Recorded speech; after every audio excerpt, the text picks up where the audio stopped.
నిన్న రాంబాబు గారు ఒక గెస్చర్ ఇలా ఒకటి వాళ్ళు అసలు ఏం చేయాలో కూడా వాళ్ళకి అర్థం కాని పరిస్థితుల్లో ఉన్నారు. నిన్న రాంబాబు గారు ఒక టైగర్ లాగా ఆయన ఎక్కువ మాటలు కూడా ఏం మాట్లాడలా, జస్ట్ అలాగా ఒక జెస్చర్ చూపించారు. ఇంకా చంద్రబాబు నాయుడు గారు కానీ మొత్తం పవన్ కళ్యాణ్ గారు కానీ మొత్తం వాళ్ళ ఎమ్మెల్యేలు 164 మంది ఎమ్మెల్యేలకి గొంతులో ఎలక్కై పడింది. ఇవాళ రాంబాబుని కలిస్తే ఆయన చాలా ధైర్యంగా ఉన్నారు.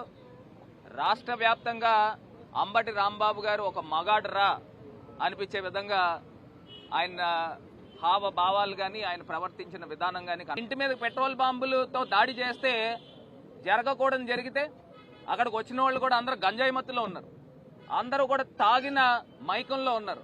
మనకి ఏమన్నా చెప్పి చేస్తారా? దొరికితే అక్కడ చనిపోవడమే కదా. అంటే అది డైరెక్ట్గా మర్డర్ అటెంప్ట్ చేసిన వాళ్ళకి బెయిలా? సాక్షాత్తు ఎమ్మెల్యేనే చెప్పింది. ఏమని చెప్పిందండి? మేము దాడి చేయడానికి వెళ్ళామని ఆమె ప్రెస్ ముందర చెప్తా ఉంది. అంటే దానికి అర్థం ఏంటి?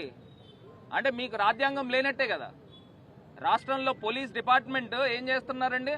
తెలుగుదేశం కార్యకర్తల చేతుల్లో రాడ్లు కత్తులు పట్టుకుని ఉంటే వాళ్ళకి ప్రొటెక్షన్ చేస్తున్నారు, వాళ్ళకి ఎస్కాట్ చేస్తూ ఉన్నారు. అంటే ఇక్కడ ఇవాళ క్లియర్గా అర్థమవుతా ఉంది, ఆంధ్రప్రదేశ్లో ప్రజలను గమనించమని కోరుతా ఉన్నారు.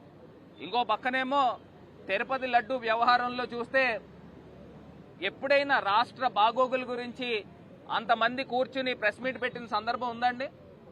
తిరుపతి లడ్డు ఎపిసోడ్లో వాళ్ళు డిఫెన్స్లో పడిపోయారు కాబట్టి వాళ్ళు కూర్చుని ప్రెస్ మీట్ పెట్టి చెప్పుకునే కార్యక్రమం చేస్తున్నారు. మళ్ళీ చంద్రబాబు నాయుడు గారికి అసలు అది నోరా ఇంకేమనాలా? ఆయన తీసుకొచ్చి బాత్రూంలో వాడే యాసిడ్ వాడారని అంటే రాజకీయాలకి మేము ఎంతకైనా దిగజారిపోతాము అనేది ఇవాళ అర్థమవుతా ఉంది.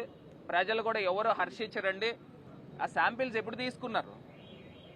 తెలుగుదేశం హయాంలో మీ గవర్నెన్స్, మాది గవర్నమెంట్ ఎప్పుడైతే ఆ ఎలక్షన్ కోడ్ వచ్చింది మార్చిలో వచ్చింది. ఈ శాంపిల్స్ తీసుకున్నది జూలైలో.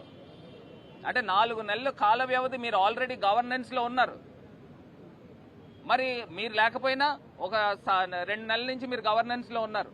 ఉన్నప్పుడు శాంపిల్స్ తీసినప్పుడు మీ టైంలో తీసినప్పుడు అడల్టరేషన్ జరిగింది మీ టైంలో ఉన్నప్పుడు, ఇప్పుడు తీసుకొచ్చి వైఎస్ఆర్సీపీని ఎట్లా బ్లేమ్ చేస్తారు?